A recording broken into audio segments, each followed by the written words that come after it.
You're listening to the Fertility Docs Uncensored podcast, featuring insight on all things fertility from some of the top-rated doctors around America.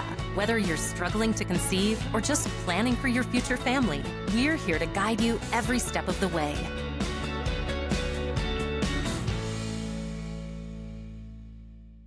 Hello, everyone, and welcome to another episode of Fertility Docs Uncensored. I am one of your hosts, Dr. Carrie Bedian from the Fertility Center of Las Vegas, and I am joined by my two absolutely beautiful, caring, dynamic, excellently fabulous co-hosts, Dr. Susan Hudson from Texas Fertility Center. Hello, everyone. And Dr. Abby Eblin from Nashville Fertility Center. Hi, how's everybody doing? Doing good. Good. What have you guys been up to? Not a lot. No, just Working. We're working. busy.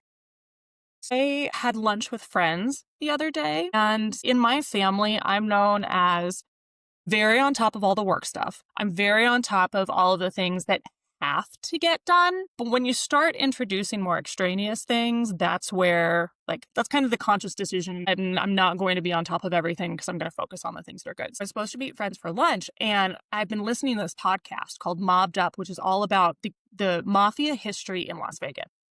Well, if you live in Las Vegas, I think that's legit. You probably want to know some of the history, where the dead bodies might be. 100%. I'm listening to this, and as I'm listening, I'm supposed to meet my girlfriends at the Pepper Club. And as they're talking about this, and this is on my way into work before I go meet them, because it was a Saturday. What's the Pepper Club? Well, you'll find out. Okay. So I'm supposed to meet them at the Pepper Club. So I'm listening to my podcast as I go to work that morning. And they're talking all about Tony Spilotro and Frank Culata, like big time gangsters in Vegas history, and how they used to meet at the Pepper Mill and how they would do this and that and all those things. And it's an old time Vegas gangster hangout, blah, blah, blah. And so I go to work, I do my stuff, I get out, I program my GPS so that I can get down there and head my way down to the Pepper Mill. I get there and I'm looking around and I don't see them. The place is absolutely packed at like 10:30 a.m., which anything packed at 10:30 a.m. in Vegas has got to be good. I'm looking around. I'm like, where are you guys? And they said, oh, we're to the left when you walk in. Oh, okay. So I go over to the left and I walk into the Fireside Lounge, which at 10:30 in the morning is dim, neon everywhere, people dressed in all manner of clothing. And in the middle of the room, there's this sunken, think old-time 70s, 80s living room, sunken area with chairs, and there's a fire pit in the middle, surrounded by water, surrounded by a table, and everybody's there drinking, talking, laughing, whatever. And I'm like, where are you guys? No, they were at the Pepper Club. I was at the Pepper Mill. Not Pepper Mill. Yeah. So I got in my car and I drove to this very lovely Old English hotel and beautiful little courtyard garden, very much more a place where you would meet your girlfriends for lunch than the Pepper Mill. So the Pepper Mill still exists then. So that's cool that you went there. Very much so. Very much so. And it's clearly a hopping place that supposedly has really good food. So it's actually on my list. But now I have no idea when to go there, because if they're that busy at 10:30 on a Saturday morning. More than food goes on there, I bet. I have no doubt at this point. But Las Vegas is a lovely place to live. There's never a dull moment. Lots of history, good and bad. Yes. I remember one time when Brooke and I went to New York, it was a long time ago. Actually, it was right after 9/11 happened. And back in the day, whatever big cities, they would have these little brochures. They were booklets, and they had all kinds of restaurants and things to go do. They were free. You got about the hotel and stuff like this. And so we had one of those, and we wanted to go eat Italian food. And this one particular restaurant wasn't too far from where we were staying. I can't remember the name of it, but what I do remember was it was endorsed by Regis Philbin. You remember, like, from Regis and Kathy Lee? Long time ago. And I was like, this is kind of cool. So we go there, and it's a gigantic restaurant. Huge.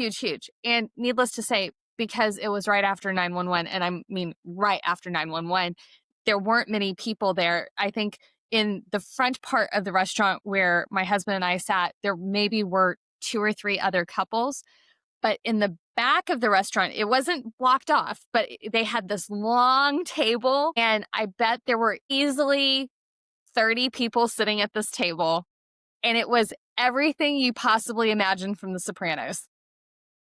I am not kidding. I was like, wow, that's impressive. It was great people watching. What can I say? Amazing. Mhm. I love that. Okay, so now everybody knows where to go if they go to New York or they go to Las Vegas and they need good people watching. But before then, what is our question of the week, Susan? Our question of the week.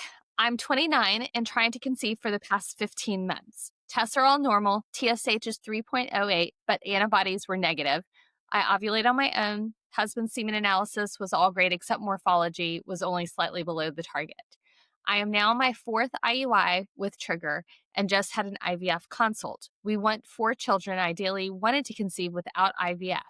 I went to the consult pretty ready to move forward, but the doctor made me feel like I'm rushing into IVF too fast. What would you recommend? I think the one key piece of information she said right up front, I want 4 children. And so at 29, even if you want 4 children at 29, I mean, IVF is not a bad option because you are truly freezing your reproductive abilities. And so, if you make embryos with your partner and you know that you have a genetically normal embryo, for every one of those, you have around a 65% chance of an ongoing pregnancy. So at age, 29, there's a really good chance that you could have 3 or 4 normal embryos and therefore may not have to do anything other than that one retrieval cycle. One thing you might want to think about, and would be a caveat with an additional test, is statistically, most people aren't going to get more than 3 to 4 chromosomally normal embryos. There are the exceptions to the rules. We've all had people who had 10, 15 normals, but that's not what we ever expect. And so if you end up with 3 or 4 normals and you're wanting 3 or 4 children, what you may want to do is, one, make sure that there's not an additional sperm issue that could be determined by a test called sperm QT. Sperm QT looks at genes within the sperm that can become what we call dysregulated or abnormally turned on or off. And if you have a high amount of dysregulation, then you really probably do need IVF for that sperm factor, because essentially you could have millions of sperm, they get to the egg and they don't know how to press the doorbell. So we use ICSI, where we inject the best looking sperm into each egg to bypass what the sperm don't know how to do. Once they get into the egg, they can complete their thing. But if you ended up, back to my original statement, if you ended up with 3 or 4 normal embryos, you had a normal sperm QT, afterwards, if you wanted to try a few more IUIs to get a child now and use those other embryos for backup, sometimes people choose to do that. Or you can just transfer your embryos. The key phrases here is you, like Abby said, wanting 4 kids, and you being a point where you're saying, we didn't really want to conceive by IVF, in which case you are absolutely not alone. Nobody wants to conceive with IVF. And that your doctor made you feel like you were rushing, because that's not really our decision to make as doctors. We can, of course, offer advice, and we should offer guidance based on data and experience and all those things. But there are patients who will walk into our office who say, I want to do IVF now, never do any IUIs. And that is absolutely the right decision for them. Even if it's not medically indicated because they've got blocked tubes or very low sperm counts, there are some patients where they are just of a mindset, life goals, whatever it may be, where going to IVF in that moment of time is the correct thing to do for them. And so I think at this point, you've done 4 IUIs. That is a very legitimate effort. That's not like you looked at a prescription of Clomid and said, okay, I'm good. You've put in the effort. You know that you're ready to try and do the thing that you didn't really do in the first place, which means you're not rushing into it. And you do want 4 kids. And so it makes all kinds of sense to go at that point and think about it. Make sure you truly aren't rushing into anything. Maybe that doc picked up on something that we don't know just from a written question. But I think if you're ready after 4 IUIs, that's a legit decision. Valid. Yeah. Yeah. Another thing to know, and your doctor may or may not have explained this to you, and this is great for our listeners to know, is that when you're doing ovulation induction with IUI, and so also when you are saying you've done IUIs, we are all assuming that you used oral or oral plus injectable medications, because IUIs on their own really have very minimal, if any, increased chances of success in somebody with a normal semen analysis. So it's really using the combination of ovulation induction with IUI. Those two things married together is where we drive up our success rates. When you are looking at IUI success rates with ovulation induction or superovulation, then we know that after 3 to 4 cycles, your odds plateau. And so it's not that you can't get pregnant, but we're not having any major growing forward momentum. And so it was very reasonable for your doctor to discuss it. Again, final decision goes for you. I mean, we've all had people who are like, okay, you've talked to us about IUI. We really don't want to do it. We're going to do another 2-3 cycles. We're going to sit down and talk about it again if we get past that and still not pregnant. But after 3 to 4 cycles, having that conversation is very appropriate. Absolutely. As the holiday season rolls in, we know many of you are balancing celebrations with the quiet hope and sometimes heartache that comes with the fertility journey. At Fertility Docs Uncensored, we've spent years sitting with you in those moments, answering your questions and helping you navigate the twists and turns of IVF. This year, we wanted to give you something that brings comfort, clarity, and a sense of direction, no matter where you are in your journey. That's why we created the IVF Blueprint, a resource built from everything we've learned working with thousands of patients and from the incredible questions you've shared with us. Think of it as your companion guide through the entire IVF process, written in the same warm, straight-talking voice you hear from us each week. Whether you're using some quiet holiday downtime to explore next steps, or you're deep in treatment and needing support, the IVF Blueprint is here to help you feel grounded and informed. The book is available in print, ebook, and audiobook formats, complete with a special conversation from the three of us at the end. You can pick it up wherever books are sold or find links on our website at fertilitydocsuncensored.com. If you or someone you love could use guidance wrapped in compassion this season, the IVF Blueprint might just be the holiday gift that brings a little light to the journey.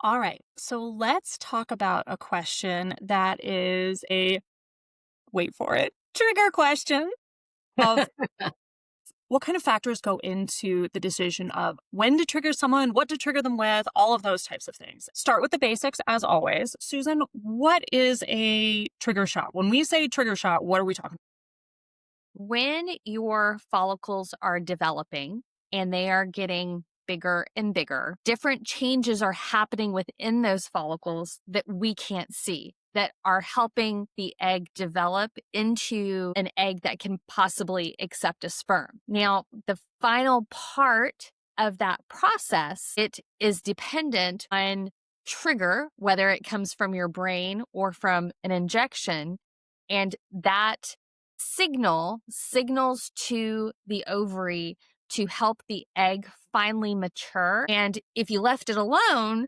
for the follicle to open up and you ovulate. Now, in IVF, we specifically time these things so that we can get maturity without that ovulation, but those things go hand in hand. Abby, in the body, without any IUI, IVF medications, anything like that, what actually is the trigger? What signals it? And what is the trigger itself? Just like in the body, no meds. What happens in the first half of the cycle is that egg starts to grow, it produces estrogen. And as the egg starts to get bigger and bigger and bigger, the brain is primarily producing the hormone FSH, or follicle stimulating hormone, and that helps the egg to grow. As the egg grows and gets bigger, close to the time when the egg is mature, your brain starts to also secrete a second hormone called luteinizing hormone.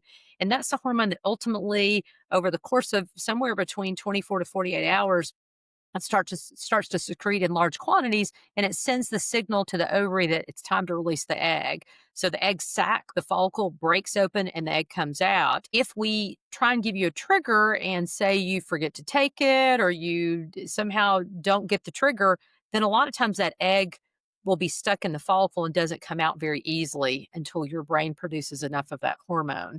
And so sometimes patients can secrete their own hormone before the trigger, and we give you medicines to try and prevent that. But if that were to happen, sometimes you can actually ovulate before you go in for the egg retrieval. That's really uncommon for that to happen, but that's a possibility. And so it's really important of the timing when we give it to you in an IVF cycle because it helps the egg, as Susan said, go through the final maturation so that when we go in to try and retrieve the egg, it will come out. But we don't want to do it at a time when you may have already, or you're just about to ovulate, or may already have ovulated before we go in to do the actual egg retrieval.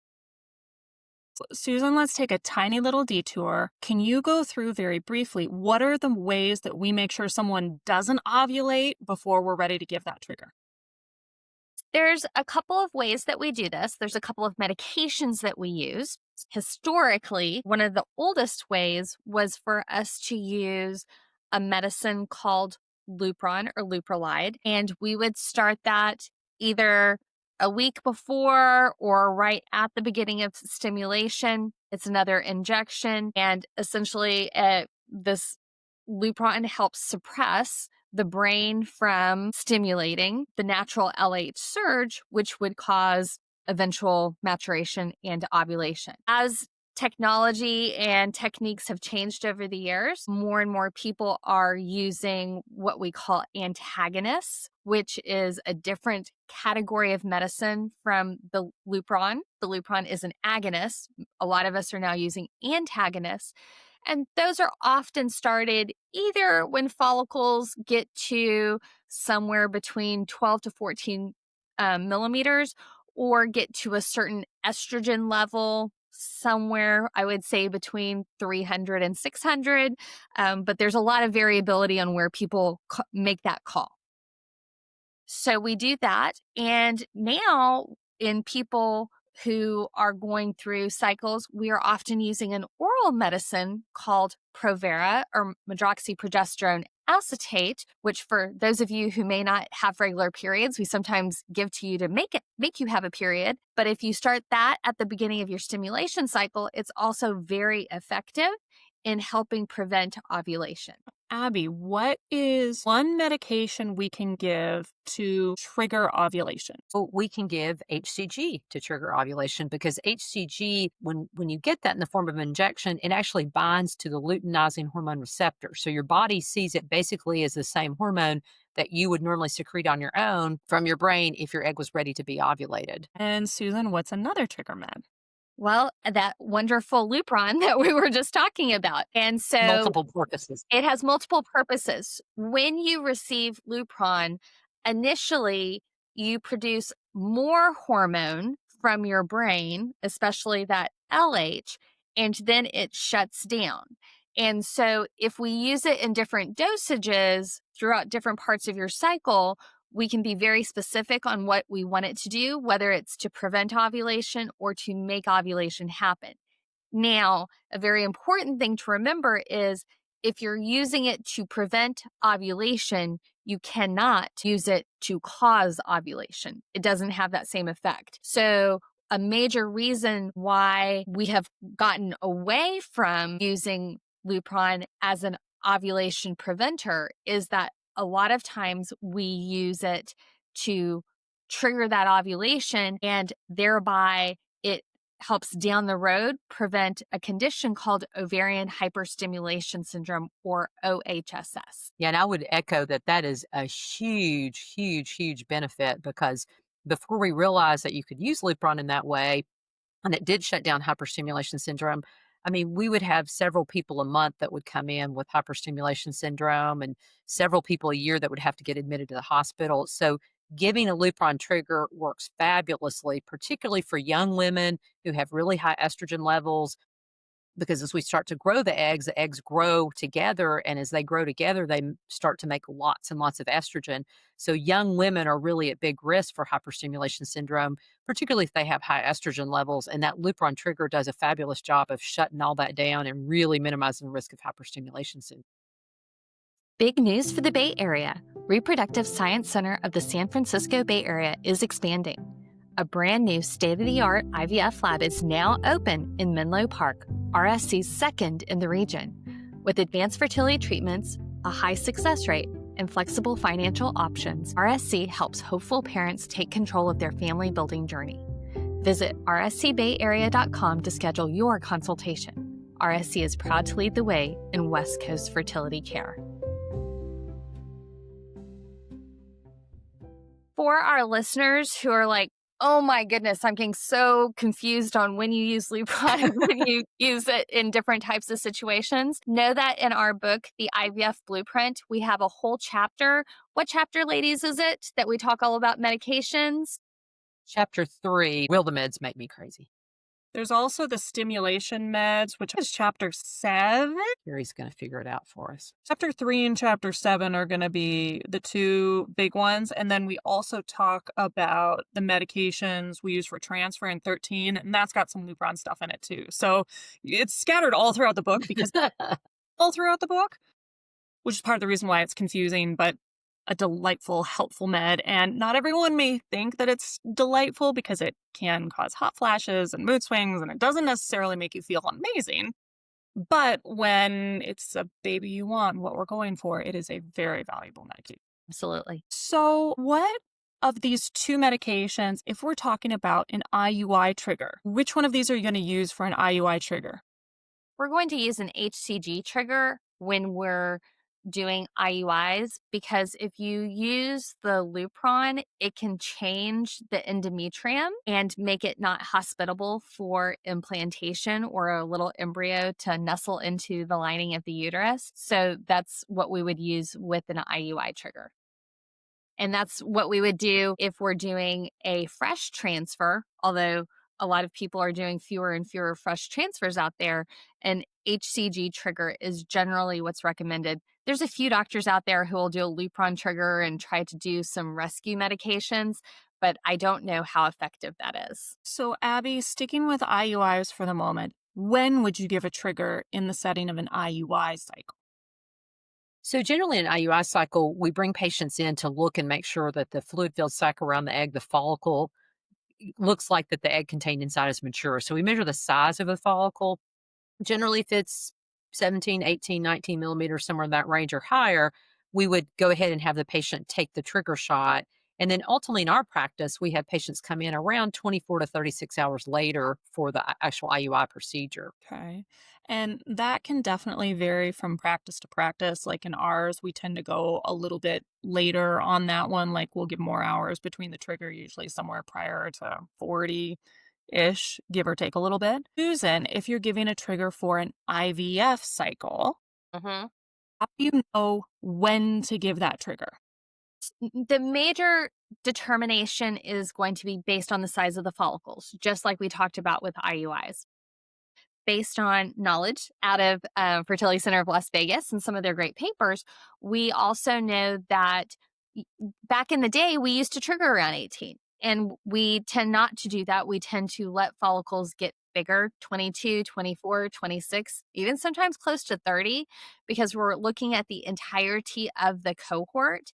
And the bigger we can get them, and there's a sweet spot, and everybody's gonna be different. And some of it depends on how quickly your follicles are growing. If you are older or have diminished ovarian reserve, your ovaries tend to be a little less predictable, and things can go from 20 to 28 overnight sometimes when they have ovulation. If you're younger, have great ovarian reserve, we tend to have a little bit more leeway. And so that's generally what we're going to do. We're going to base it again on the size of the follicles, but we're going to let those follicles get bigger than necessarily with IUI, because not only are we looking at the leads, but we're looking where is the majority of your cohort of follicles to give us the best chance of getting more mature eggs without getting into that ovulation period. Yeah, and I think sometimes patients will go, well, wait a minute, I only had 3 eggs. Why did you trigger when I only had 3 eggs? Because I had 5 other ones. Well, if the 5 other ones are really small, like less than 10 millimeters, and the 3 are maybe,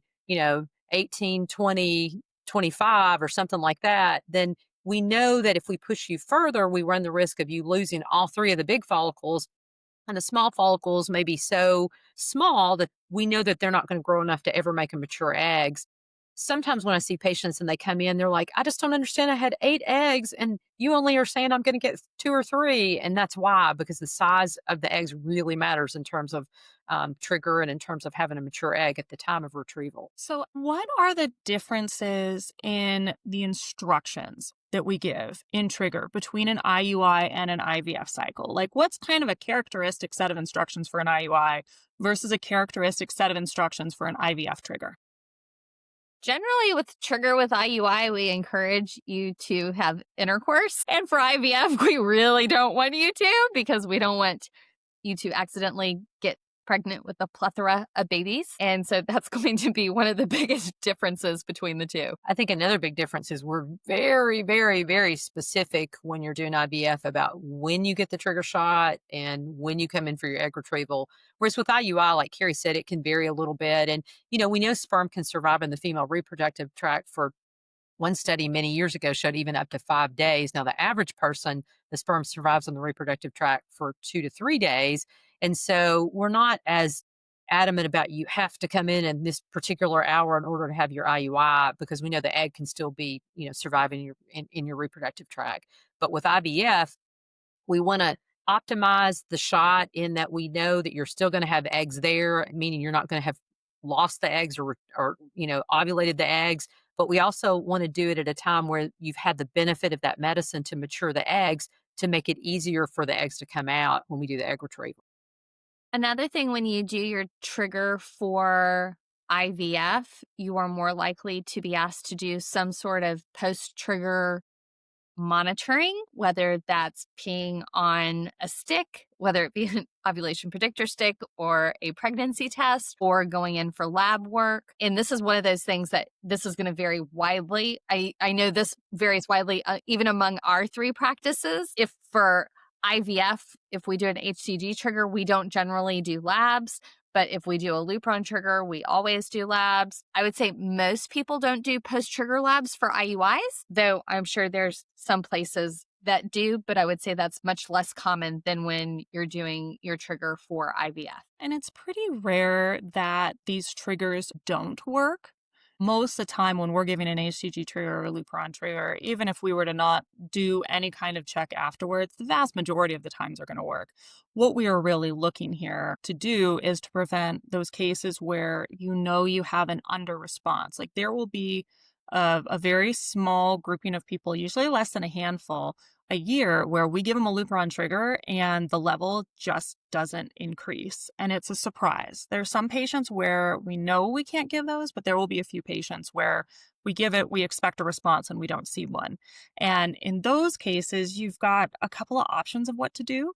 Sometimes the practice will just completely re-trigger, and they will give either another Lupron, or they'll give Lupron and HCG. Sometimes they'll give HCG alone. Sometimes they'll decide to cancel the cycle. A lot of it depends on what those levels look like, how many eggs were going to be there, what the clinical situation is. Is this somebody who is highly likely to hyperstim if you give them an HCG trigger versus someone where you've got that wiggle room and you can titrate a dose? But it's a pretty rare situation, but when it does happen, there's a lot of thought that goes into what's the right thing to do for this patient. Do you give another trigger? Do you cancel? Do you keep monitoring? How do you go about that? The other thing that we look at when we're getting those labs is, what are the actual levels? And every practice have their own standard of what they want to see. Like Susan was saying, some are going to have you pee on a stick. Others are going to look at actual lab levels. Others are going to say, great, we'll see you in the morning tomorrow for retrieval, and they're not going to check anything.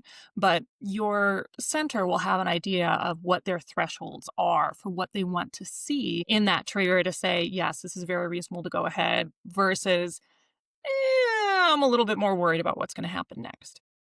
Yeah, and there's a couple of things too that would make me want to give a trigger sooner rather than later. So, for example, if you're somebody that comes in and your estrogen level plateaus, meaning it kind of is about the same number 2 days in a row, or if it drops a little bit, I would say it's like a roller coaster, and the roller coaster has gotten to the top and it's starting to go downward.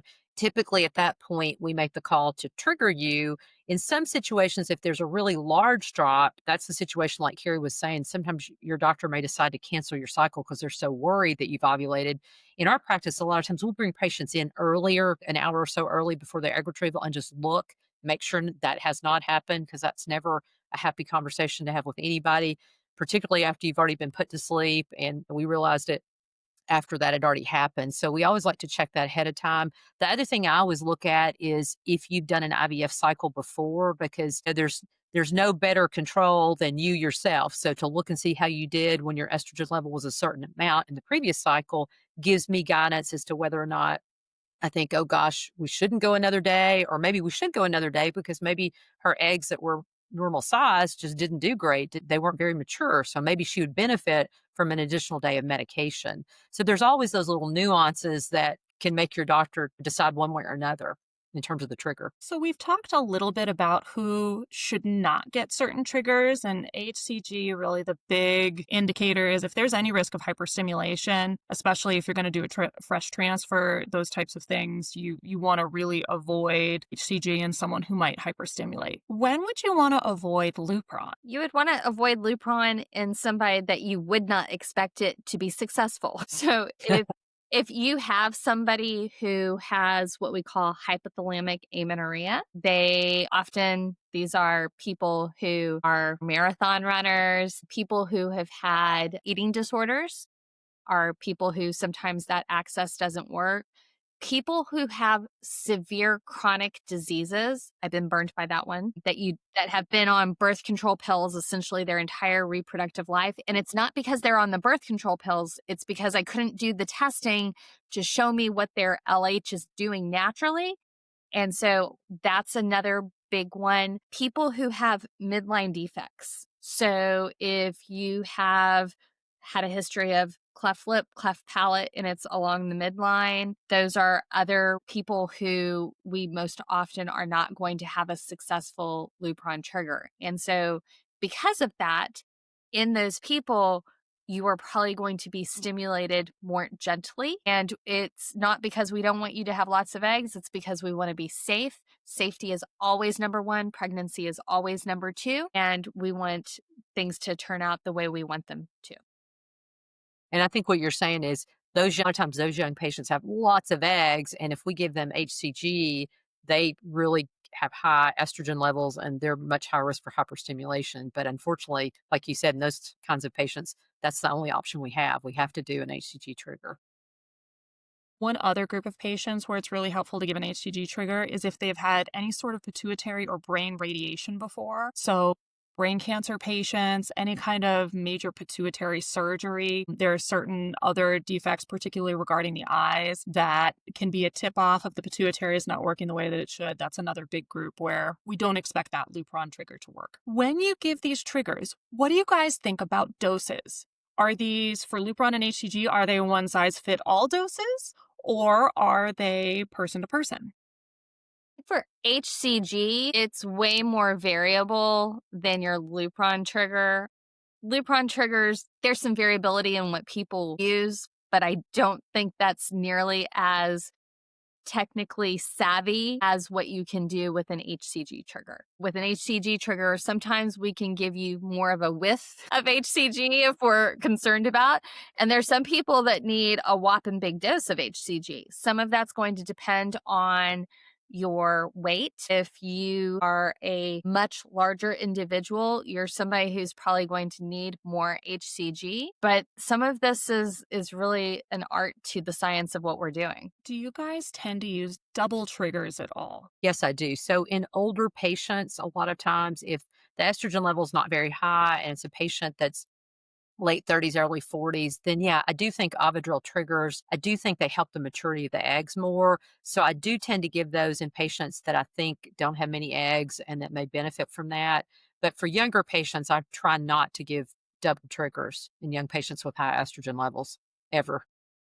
I tend to do dual triggers more in second IVF cycles that I have evidence that I may have had maturity issues the first time around. About 40% of my patients live 3 hours away from me. So the risk of somebody getting sick a long distance away from me trumps me potentially wanting to take that risk of giving an HCG trigger at the same time as a Lupron trigger, unless I have evidence that I think it might actually help. And I realized right as that question was coming out of my mouth that there's two meanings of double trigger. There's dual trigger, which is giving HCG and Lupron at the same time. And then there's also what I think of as a double trigger, but somebody else might call something different, where you give two doses at different times. So for example, if Lupron, let's say 34 to 36 hours in advance, and then you give a second dose 12 hours later. And so I realized as that question was coming out of my mouth, there's multiple questions within that question. And The way that we handle that is we give an awful lot of dual triggers where we will do both HCG and Lupron. We titrate the HCG, and we've got our own algorithms of how much we give based on a whole bunch of different factors. And so sometimes we will give just a bare whiff of it along with a little bit of Lupron. But then every so often I will give, and this is usually applicable to the Lupron triggers, we'll give a second dose of Lupron. It's pretty rare. It's only when there's something that's happened usually in a prior cycle or a response that I see when I know I can't give HCG, those types of things. But that's kind of how we handled it. I haven't done that before. It has saved me not very often, once or twice, but there have been a couple cases where it doesn't hurt because it's another dose of Lupron, and so the body doesn't care. The patient doesn't care at that point because there's nothing more that Lupron's going to do that they haven't already gotten from the first shot. But there have been a couple times where I've seen a better response having given that second dose. Carrie, what's the worst case scenario? Say you give one shot of Lupron or two or whatever, and the patient doesn't respond to Lupron. What happens when that occurs if you go in to do the egg retrieval? If we go in to do the egg retrieval, and usually with those patients, we've got an advanced idea that something is going to be off. And we'll go in and we'll do usually one side and see what we get. And if we get absolutely nothing, at that point, we stop and weigh the full situation out and say, okay, is this something where it's worth triggering again with a different medication? Usually that's a case where we've given Lupron and we're thinking about, do we have to titrate HCG, or is it better to just cancel at that point? That's very, very dependent on the individual patient and what their characteristics are. If you've got someone who's got a ton of follicles, you just call it. And in those cases, a lot of time we will go through and we will still aspirate all the fluid out of them because you want to minimize their risk of hyperstimulation. I think it also minimizes some of their discomfort when you get some of that fluid out and you get rid of the hormonal factors that are at play there. But these are, to our audience, these are really rare situations. Yeah, very rare. These are the things where REIs tend to geek out over them of what would you do if, because they're the things that none of us see terribly often, thankfully. And And there's so no evidence-based therapy or evidence-based literature that tells us what to do in those kind of situations. That's the art of medicine right there. You're like, well, let's think about the risk and the benefits. What should we do? exactly. Those are the times when you pull back on your train and you go, okay, if I do this, this is what can possibly happen based on the physiology and how these receptors work and what the timing is. And what do we do? And there's almost always phone a friend involved in one or two ways, whether Double it's consult, yes. your call partners, you're calling your co-fellows back from training. But this is where it's a very nice thing that the fertility community among the docs is pretty Yeah. tight, because you always have somebody to call to say, hey, have you seen this? And you never know what little tidbit of information someone's going to give you of, oh, yeah, I saw this and I did this and it worked. So, all right. Anything we missed about triggers? I know one. Before you get to your trigger, double check your medication box to make sure you actually have it, because there's Yes. some places that send the trigger separate from the big box Mhm. because of the timing involved. So cross check that you've got the medication before you're going to need it. That's probably the most important thing any of us might say today, is make sure you have the shot in your possession. Because if you get to the night of your trigger and you don't have it, there is a very good likelihood you are not going to be triggering, because this is not a medicine that you can go to your local Walgreens and get. And I will say the medicine can, particularly Lupron triggers, can be kind of confusing to draw up and to inject. And make sure you know those instructions by heart before the night comes where you're going to have to give the trigger, because it can be a little confusing sometimes when you give that particular shot. HCG as well, especially if we're titrating the shot. Like I know for a lot of our patients, if we're giving a weirder dose, we will mix it in our clinic for you or give you very specific instructions about exactly how much to take, because we don't want you to accidentally overdose yourself. All right. So thank you so much to all of our listeners. Please subscribe to Apple Podcasts and have next Tuesday's episode pop up automatically for you. Be sure to subscribe to YouTube. That really helps us spread reliable information to as many as people as possible. And visit fertility.suncensored.com to submit specific questions you have and to sign up for our email list. Check out our new book, The IVF Blueprint, at all major booksellers. As always, this podcast is intended for entertainment and is not a substitute for medical advice from your own physician. Subscribe, sign up for emails, and we'll talk to you soon. Bye. Bye.